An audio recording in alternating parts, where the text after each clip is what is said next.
Well, good morning, everyone. Hey, listen, thanks for joining us. And listen, excuse me, whoo-wee. So if you know somebody in sales who would like to close more deals, make more money, then guys, please, and gals, please stay tuned and share the information. You know, in sales, we always talk about making a great first impression. And we talk about, man, you got to make a great first impression. You've heard it once, you've heard it twice. As my friend Randy Davis says, you have heard it at least 12 times. It is so important to make a first impression that it sets the tone whether you make that sale, close that deal or not. That's how important this is. Listen, every sales process starts off where? And making a good first impression.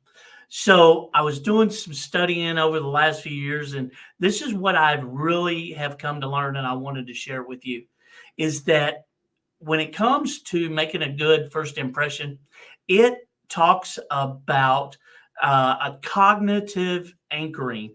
When we first meet someone, we quickly analyze, and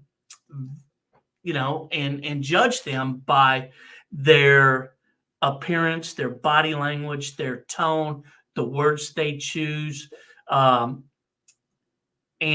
subconsciously, our brain tells us, you know what, you either like them or you dislike them.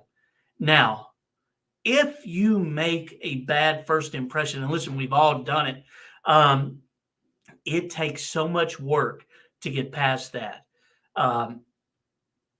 It's just tough. And it's so easy to make a great first impression. Let me just ask you this. How long does it take to make a first impression?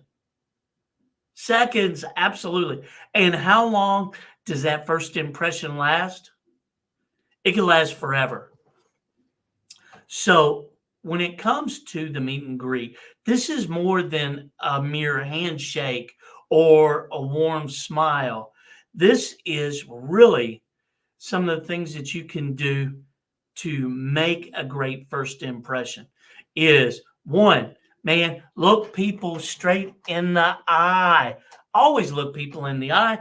They talk about the eyes or the window to the soul. That's correct.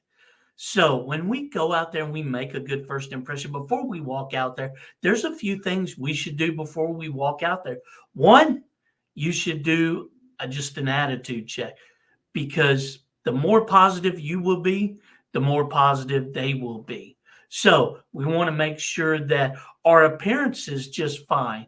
You know, we don't look like, we just got, as we used to say in the Army, you just pulled your clothes out of the duffel bag and it's all wrinkled. No, because remember, they're going to look at your appearance and they're going to judge you by your appearance. Now, that doesn't mean you have to have designer clothes or anything like that. But you dress for success. You dress for the part that you want, not the part that you got. Okay? So the next thing is you want to, look, if you're a smoker or you vape, the last thing you want to do is walk out there and greet somebody who doesn't and smell like a cigarette butt or the cotton candy vape. Man, it could be annoying and it could turn people off. Next, listen, if you just got through eating, you want to make sure you have no food left in your teeth. Kind of like that Trident commercial where they're talking about the food's fighting you because you got food stuck in your mouth. Look and listen, if you wear cologne or perfume, you don't want to be like my teenage sons and bathe in it. No, because you could turn people off by that. And smile. People want to meet somebody who is warm, friendly, and professional. They don't just talk it, they look the part. Okay? We talk about it's not just what we say, but it's how we say it. We talk about body language. Some of the few things that you never want to do when you're doing a meet and greet. You never want to sit back and have your arms crossed. You don't want to have your hands behind your back. Talk with your hands out front, open, friendly. You're not hiding anything. So when I was learning to do public speaking, I had heard a story and been told a story about a gentleman who went to a uh, a music and well, not even a music, but a vocal coach. And when he walked in the door, he sat down, introduced himself. The lady said, "Okay, just sit." And she got her piano and she just started tapping one key, and it was the same key over and over and over and over and over again. And she turned to him and she said, "Hey, so how does that make you feel?" He said, "Man, really, it kind of freaks me out and makes me feel uncomfortable." She said, "Okay." And then a few minutes later, she sits back at the piano and she starts playing this beautiful medley. Okay. It is fantastic. And it just really started to soothe him. And she turned back afterwards after a couple of minutes and she said, "How did that make you feel?" And he said, "Man, that really took the edge off. I feel much more relaxed." She said, "This is what I want you to realize is that in music and vocals, you have 88 different keys. Okay. And what most of us do is we play one key, dun, dun, dun, dun, dun, dun, dun, dun, over and over and over again.